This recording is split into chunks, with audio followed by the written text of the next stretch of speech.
Dans cette deuxième partie de l'exercice 3, on va chercher un équivalent de i de a quand a tend vers plus l'infini. I de a, c'est une fonction de a. Si on change la borne du bas d'une intégrale, on n'obtient pas le même réel. Donc pour chaque a plus grand que 1, on a un réel différent i de a, autrement dit, i de a, c'est une fonction de a, et on peut donc se demander si elle a un équivalent quand a tend vers plus l'infini. Donc la première chose qu'on nous demande de montrer, c'est que i de a tend vers 0 quand a tend vers plus l'infini. Alors, pourquoi est-ce que ça, c'est vrai? À nouveau, il y a certainement plusieurs façons de le montrer, dont un certain nombre qui ne fonctionnent pas. Donc ce qu'on peut remarquer, c'est que i de a, pour tout a plus grand que 1,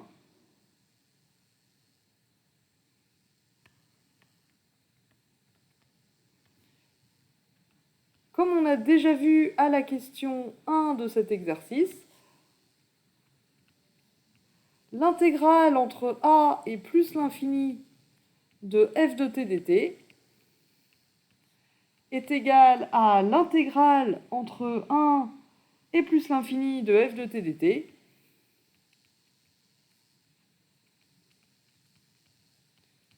moins l'intégrale entre 1 et a de f de t dt.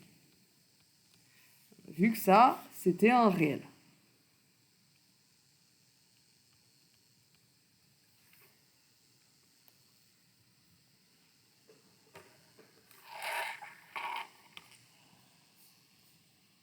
Alors,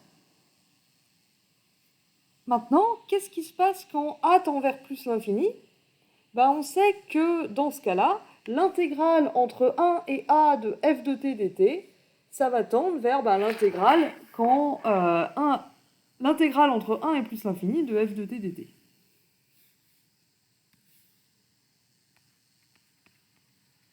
Ça, par définition des intégrales généralisées, la limite quand a tend vers plus l'infini de l'intégrale entre 1 et a de f de t dt, c'est l'intégrale entre 1 et plus l'infini.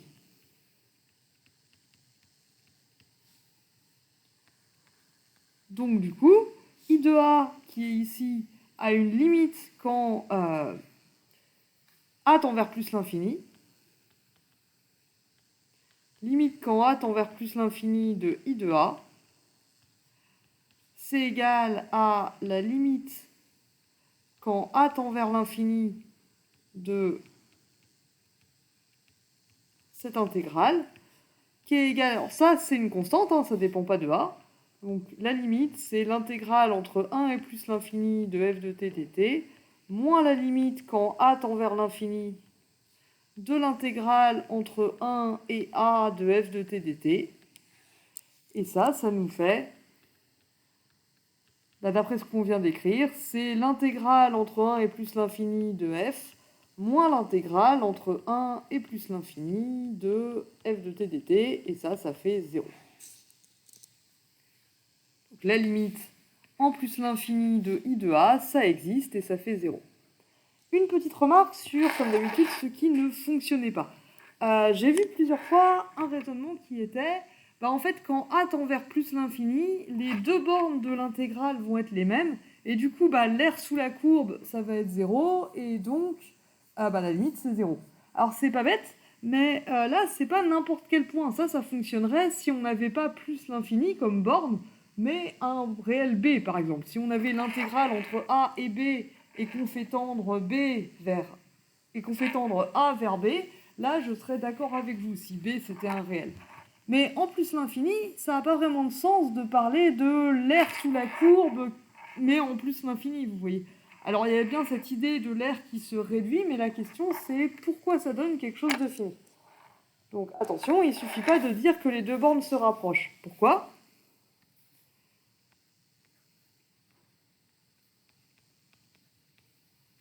Parce qu'il y a des cas où ça ne marche pas, justement parce qu'on est en plus l'infini.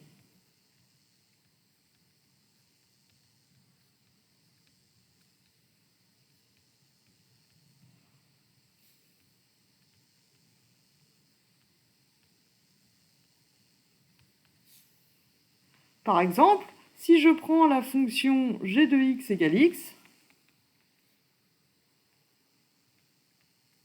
l'intégrale entre a et plus l'infini de g de t dt,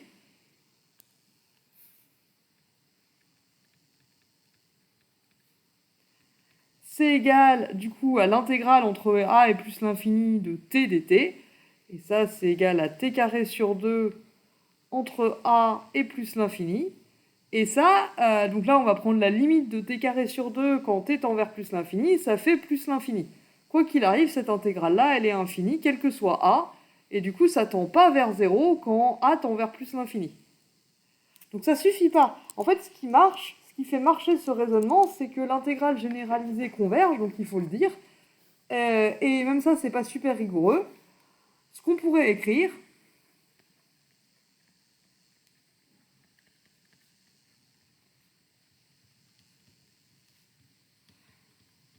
c'est que petit f, comme elle est continue, elle a une primitive quand elle a une primitive, excusez-moi.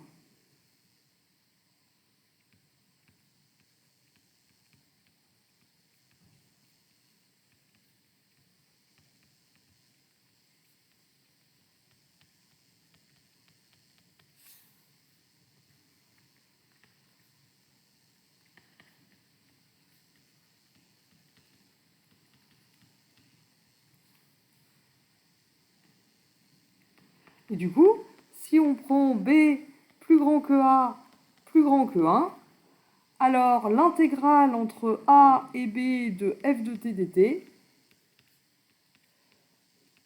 égale f de b moins f de a. Et comme l'intégrale généralisée de f entre a et plus l'infini converge,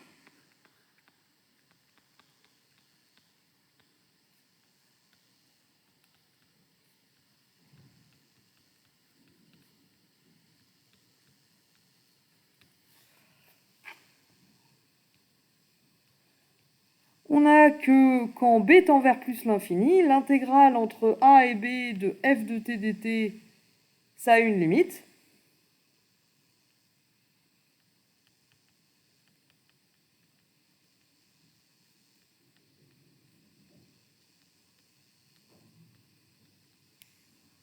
Et du coup, ici, dans cette égalité, on peut passer à la limite quand b tend vers plus l'infini, et ça nous dit que grand F a une limite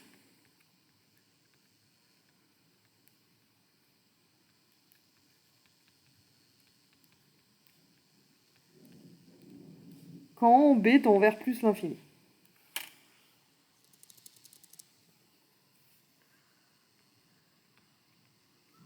On a donc que l'intégrale généralisée entre a et plus l'infini de f de t dt, c'est égal à la limite en plus l'infini de grand F. Et ça, il fallait justifier que ça existe si on voulait utiliser ce raisonnement, moins f de a. Et du coup, quand a tend vers plus l'infini,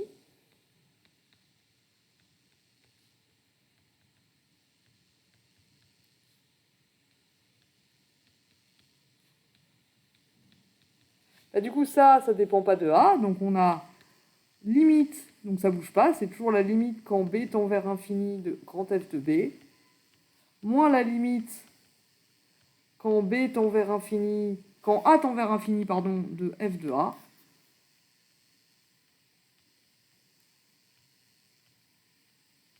Évidemment, ces deux termes-là, c'est les mêmes, hein. Les deux, c'est la limite de grand F quand en plus l'infini, donc la différence entre les deux, ça fait 0. Mais à nouveau, il ne suffisait pas de dire qu'il y avait une primitive, parce que dans ce cas-là, il faut justifier pourquoi cette primitive a une limite. À nouveau, avec la fonction g de t égale t, c'est pas le cas, la primitive n'a pas de limite, donc on ne peut pas faire ce raisonnement-là. Et attention, on ne peut pas passer à la limite en même temps en b et en a. Quand on fait un passage à la limite, il y a une seule des deux variables qui doit bouger à la fois. Soit d'abord on fait tendre b vers plus l'infini, puis on fait tendre a vers plus l'infini, ou alors le contraire, mais on ne peut pas faire les deux en même temps. Sinon ici, pareil, ce contre-exemple montre que si je fais l'intégrale entre a et b, je vais avoir b carré moins a carré sur 2, mais je ne peux pas en déduire que si je fais tendre a et b vers plus l'infini en même temps, alors ça tend vers 0. Ça marche pas comme raisonnement, ça fait une indétermination infini moins l'infini. Et donc ici, ce qu'il faut, c'est vérifier qu'on n'a pas une indétermination infinie moins l'infini, et l'argument doit nécessairement utiliser le fait que l'intégrale généralisée converge. Donc attention, le coup des deux bornes qui se rapprochent ou le coup de la primitive, c'est pas bête comme point de départ, mais ça permet pas de conclure, pas tel quel. Il faut donner des arguments plus précis. Une autre remarque, un autre raisonnement qui marche pas, c'est vrai que f de t, ça je l'ai vu souvent aussi, f de t ça tend vers 0 quand t tend vers plus l'infini, mais on ne peut pas en déduire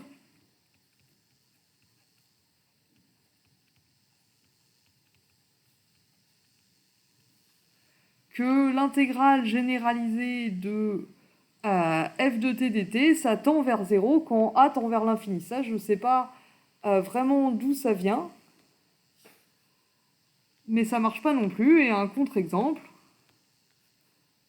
ce serait g de t, g tilde de t, pour pas que ce soit le même que celui d'avant, g tilde de t égale 1 sur t. Ça tend aussi vers 0 quand t tend vers l'infini, mais l'intégrale généralisée entre a et plus l'infini de 1 sur t dt, bah, ça fait plus l'infini, ça tend pas vers 0.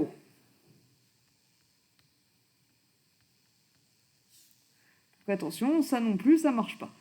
Il suffit pas que la fonction qui soit dedans tende vers 0 en plus l'infini pour que l'intégrale elle-même, quand la borne du bas tend vers plus l'infini, ça tende vers 0. Donc attention, ici, il y avait vraiment un argument à donner.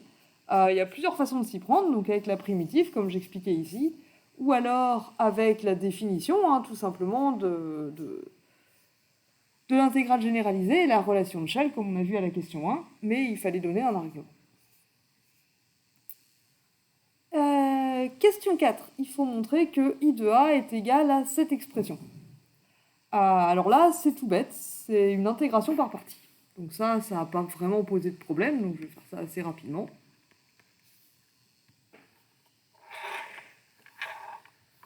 Donc, par intégration par partie,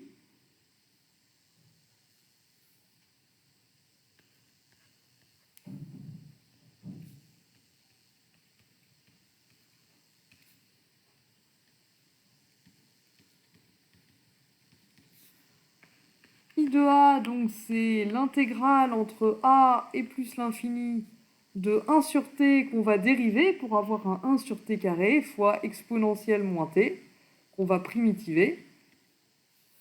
Donc ici, ce qu'on fait, c'est qu'on dit qu'on a l'intégrale de u'v avec u', c'est... u', c'est exponentielle moins t qu'on va primitiver en moins exponentielle moins t. Et v de t, c'est 1 sur t, qu'on va dériver en v' de t égale moins 1 sur t carré. Et donc si on fait l'intégration par partie, on obtient entre 1 et plus l'infini, on va avoir moins exponentielle moins t fois 1 sur t.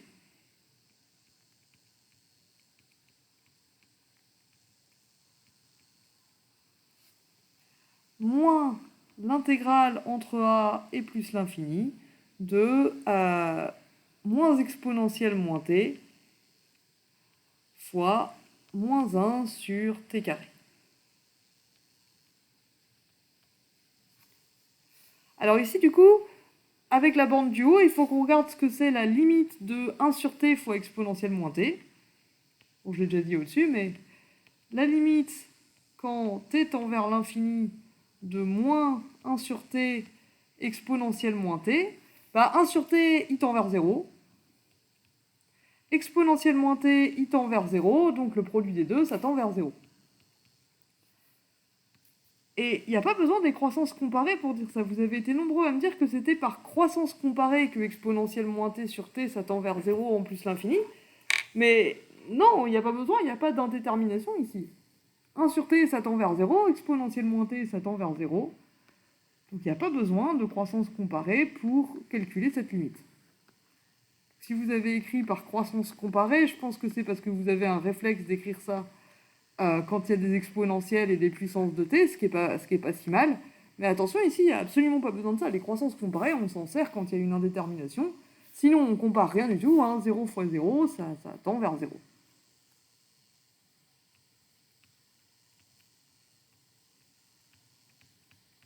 Du coup, la limite en plus l'infini ici pour le crochet, c'est 0.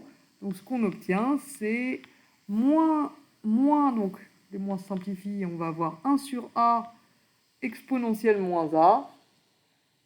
À nouveau, dans l'intégrale, les moins se simplifient et il nous reste moins l'intégrale entre a et plus l'infini de exponentielle moins t sur t carré dt, et ça, c'est ce qu'il fallait qu'on obtienne. Là, pour le coup, c'était une intégration par partie, comme vous avez été très nombreux à le dire et à l'écrire correctement. Ok, next. Il faut qu'on montre que donc une inégalité entre a exponentielle moins a fois cette intégrale là et l'intégrale 1 sur a fois l'intégrale entre a et plus l'infini exponentielle a moins t. Donc ce qu'on peut remarquer, c'est que si t est plus grand que a, alors, comme on est dans les nombres positifs, t carré est plus petit que a carré.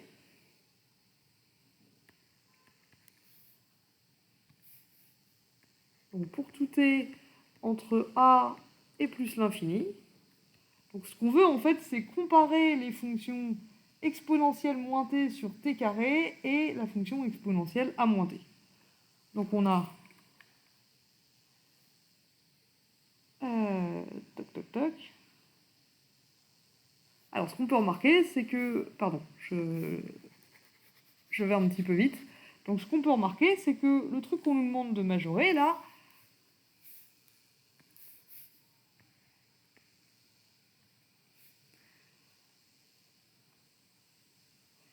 l'intégrale, donc a fois exponentielle moins a, fois l'intégrale entre a et plus l'infini de exponentielle moins t sur t carré dt. Si on fait rentrer le a à l'intérieur de l'intégrale, on obtient et le exponentielle moins a. Donc 1 sur exponentielle moins a, c'est pareil que de faire fois exponentielle a.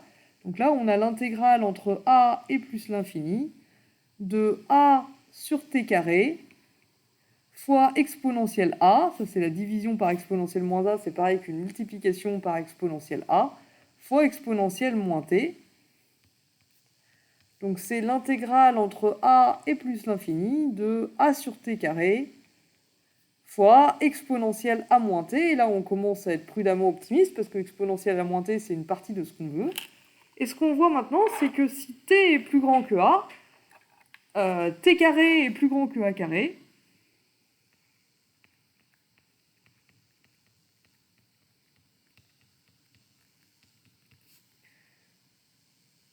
Donc pour tout t plus grand que a, t carré est supérieur ou égal à a carré, et tout le monde est positif. Donc si on passe à l'inverse, on obtient que 1 sur t carré, c'est plus petit que 1 sur a carré.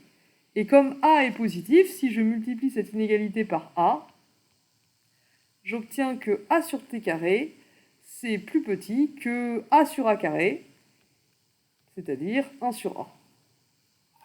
Et du coup, le a sur t carré ici, on peut le majorer par 1 sur a, et ça nous donne l'intégrale entre a et plus l'infini de a sur t carré, exponentielle a moins t dt, c'est plus petit que 1 sur a fois l'intégrale entre a et plus l'infini de exponentielle a moins t dt. Et ça, c'est ce qu'on nous demandait. Donc on a réussi, si on met tout bout à bout, à majorer cette chose-là par celle-ci. Et on va pouvoir en déduire un équivalent à la dernière question, un équivalent de I de A. Alors comment on fait ça? Pourquoi donc un équivalent? Donc ici, ce qu'on observe, c'est que on a donc on a majoré cette intégrale-là par celle-ci, et maintenant on nous demande de montrer que celle-là tend vers 0. Donc probablement, ça va passer par là. Donc, pour tout a plus grand que 1, ce qu'on peut remarquer, c'est que 1 sur a intégrale entre a et plus l'infini, de exponentielle a moins t dt. Ça, on peut le calculer. Donc le 1 sur a, c'est une constante. Et maintenant, une primitive de exponentielle a moins t. Exponentielle a moins t, c'est exponentielle a qui est une constante fois exponentielle moins t, qui se primitive en moins exponentielle moins t. Donc une primitive de exponentielle a moins t, c'est moins exponentielle a moins t. Quand t tend vers plus l'infini, moins exponentielle a moins t, ça tend vers 0, parce que a moins t va tendre vers moins l'infini, et en moins l'infini, l'exponentielle, ça tend vers 0. Et il nous reste la valeur en a. Donc je vais l'écrire. La limite, quand t tend vers plus l'infini, de exponentielle a moins t, de moins exponentielle a moins t, c'est 0.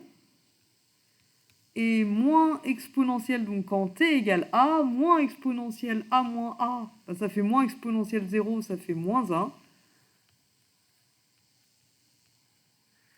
Donc on obtient que cette intégrale-là, elle est égale à 1 sur a. L'intégrale, entre a et plus l'infini de exponentielle a moins t dt, c'est égal à 1 sur a, parce que l'intégrale ici, elle fait 1, donc si je multiplie par 1 sur a, ça fait a.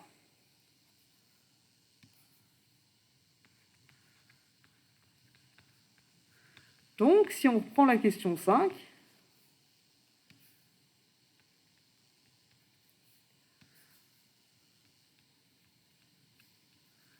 pour tout a plus grand que 1, a sur exponentielle moins a, fois l'intégrale entre a et plus l'infini de exponentielle moins t sur t carré dt, c'est positif déjà, et c'est plus petit que cette intégrale-là qu'on a calculée et qui est égale à 1 sur a. Donc par encadrement, quand a tend vers 0, quand a tend vers plus l'infini, ça tend vers 0.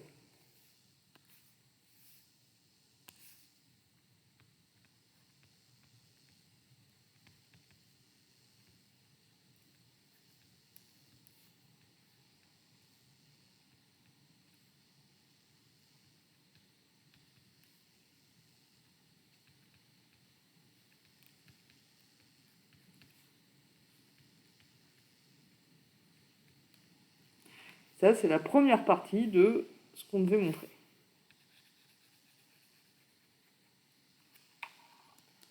Maintenant, comment est-ce que j'en déduis un équivalent de I de A ? Du coup, ce qui nous reste à observer, je veux montrer du coup que I de A, c'est équivalent à exponentielle moins A sur A.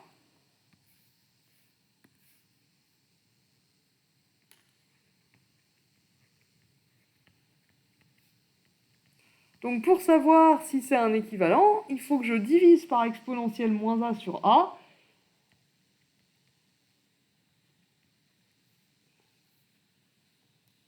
Et que ça tende vers 1.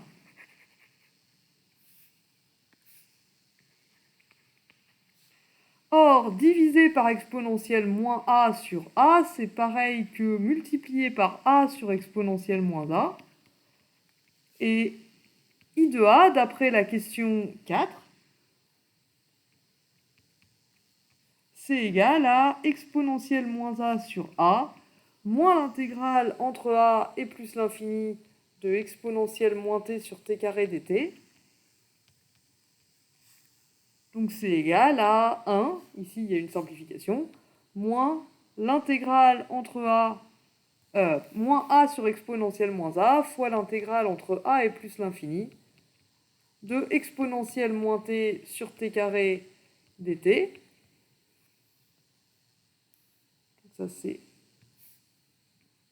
d'après la question 4. Et ensuite on simplifie. Et ça, d'après la question 5, ça tend vers 0 quand A tend vers plus l'infini. Pas d'après la question 5, d'ailleurs d'après ce qu'on vient d'obtenir.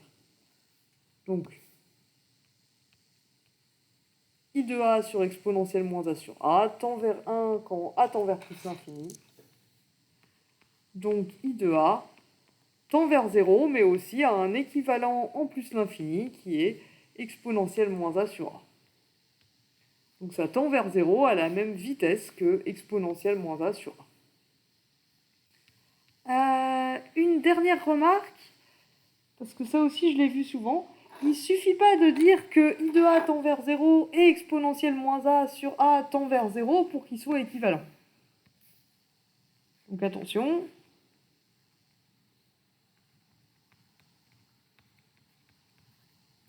On sait que i de a tend vers 0 quand a tend vers plus l'infini.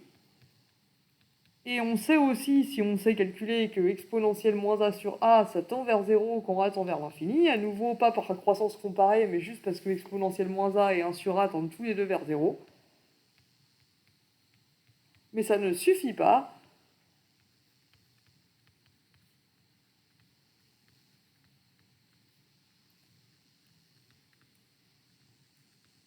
Pour montrer que i de a équivaut à exponentielle moins a sur a en plus l'infini. Contre-exemple,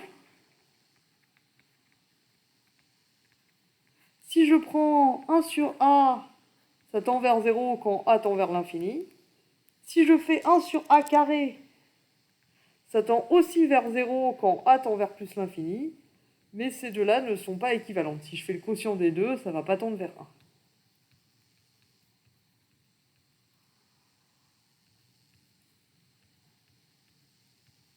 Donc attention, il ne suffit pas que les deux aient la même limite pour qu'ils soient équivalentes, pas si la limite c'est 0.